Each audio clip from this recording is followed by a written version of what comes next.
It is January 19th, 2015, and currently Canada's federal government debt, not including the debt of the various provincial governments, is over $614 billion.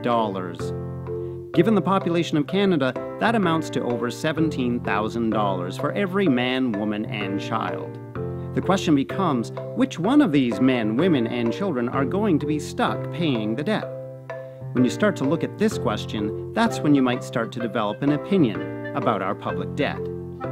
The government likes to emphasize that currently 74% of the government's unmatured debt is owed to Canadians, including citizens and domestic institutions holding federal bonds, treasury bills, and other forms of the debt. The idea being, well, if we owe this money to ourselves, then I guess it's not so bad. But it is bad. It's actually very bad. I say this because while every Canadian might owe this money, not every Canadian is going to pay this money. And when interest is paid on this debt, and when the debt is finally repaid, not every Canadian is going to get the money. Let's look at each of these issues separately. First, who owes versus who pays. As for who owes, well, we all owe the public debt. That money was borrowed by the federal government on behalf of all Canadians, because Canadians, like most everyone else in the world, prefer to spend money just a little more than we like to earn money. But here's the thing. Just because we all owe the money doesn't mean we're all going to pay it. With household debt, if you borrow money for a new car, a vacation, or a flat-screen TV, then you also end up paying the debt. The people who benefited from the debt are the people who pay for it. Fair enough. It's not terribly prudent financial planning, but the people who do the planning are the people who are stuck with the consequences. With public debt, it's not quite the same. That's because $614 billion isn't exactly something that can be amortized over 48 months.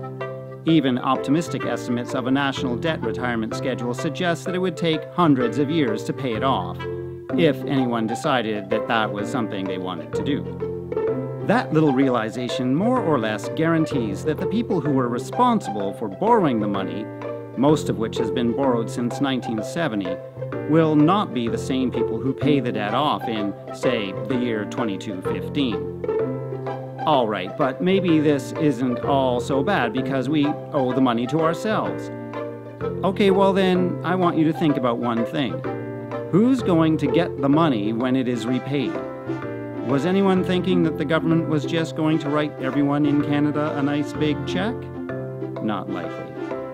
I'll remind you of the very same thing that the federal government says when they point out that we owe this money to ourselves. They say, the debt is owed to Canadians, including citizens and domestic institutions holding federal bonds, treasury bills, and other forms of the debt. So now, ask yourselves, who holds federal bonds, treasury bills, and other forms of government debt? Rich people or poor people? Well, how many government bonds are you holding right now?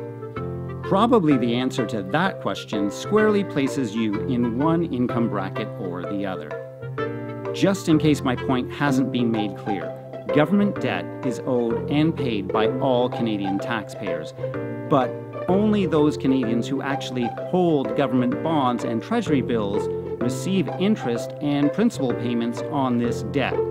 I hate to generalize, but in this case I will. Generally, wealthy people and institutions hold government bonds and treasury bills. By the way, those are the same people who enjoy much lower tax rates on carried interest and capital gains than working Canadians pay on the income they earn through working. So, in the final analysis, public debt basically allows us to enjoy a higher standard of living today than we can actually afford, while forcing future generations to endure a lower standard of living than they could have afforded because they will have to pay for our debt.